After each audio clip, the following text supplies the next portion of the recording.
Welcome to The Explainer. Today, we're diving into something that feels more important than ever spiritual peace. And I'm not just talking about a quick moment of calm, but a way of living, a way of being that can anchor us no matter what life throws our way. I mean, we've all been there, right? Life is just so much sometimes. The deadlines, the constant news alerts, all our personal challenges, it can really feel like you're trying to find a quiet little spot in the middle of a hurricane. But what if the real goal isn't just about finding a temporary shelter?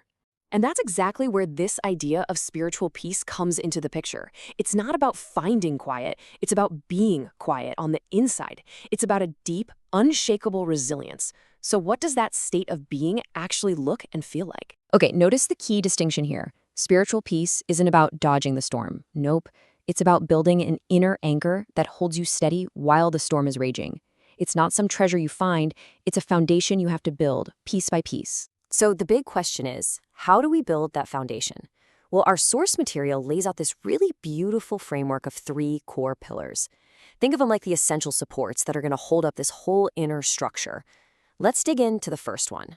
All right, the first pillar is all about turning our attention inward. Before we can ever hope to find peace out there in the world, we have to make some space for it inside ourselves first. It really all begins with our own mind, our own spirit. The source points to three really powerful practices to forge this inner connection.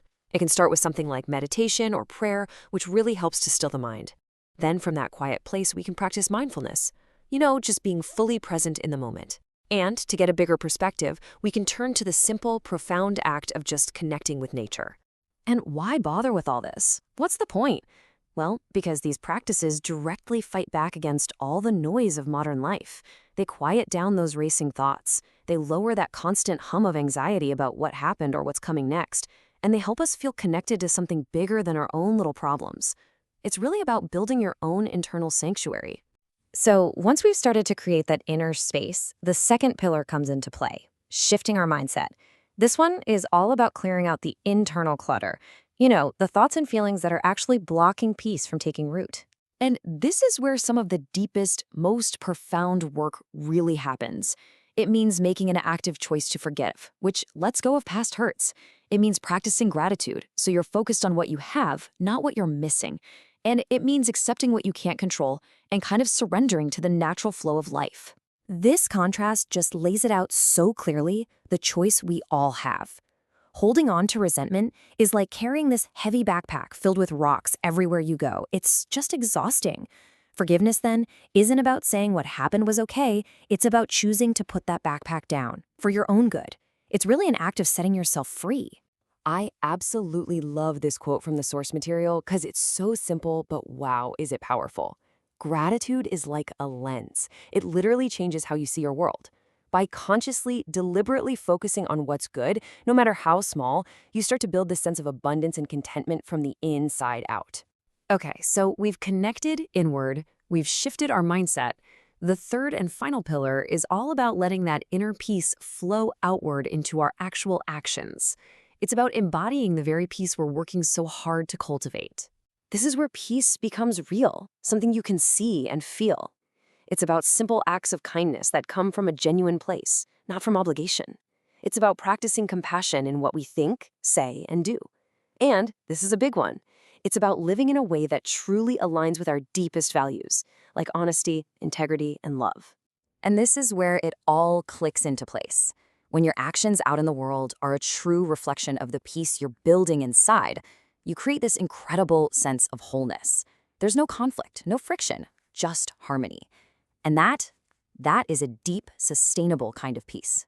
Now, what is so fascinating is that these three pillars, they aren't new ideas, not by a long shot. They echo down through centuries of wisdom across pretty much countless spiritual and religious traditions. This search for inner peace, it seems, is a fundamental part of being human.